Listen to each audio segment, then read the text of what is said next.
I'm going to tell a story of my grandmother who was affected by the war that was going on between the United States and Japan. This was during World War II, back in 1941, when Japan had just attacked the Pearl Harbor and things were rough between the US and Japan.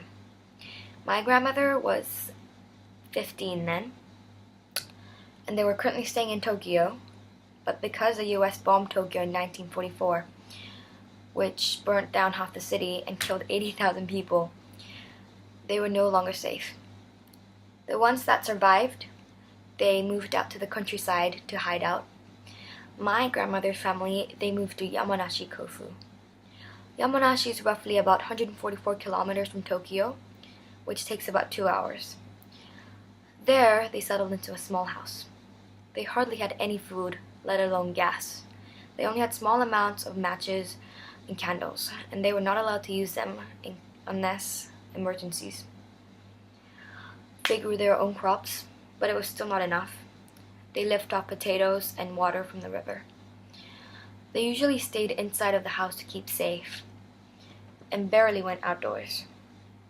But just because they had escaped from the affected part of Japan, it wasn't guaranteed that they were safe. My grandmother could hear bombs and guns going off miles and miles away throughout the day and even throughout the night. She had to sleep with an emergency bag next to her, which had been packed beforehand with necessities just in case something happened throughout the night. I mean, the soldiers could come anytime, any day, and they had no radios, no nothing to keep track of where the soldiers were. They were terrified, and they could hardly sleep at night.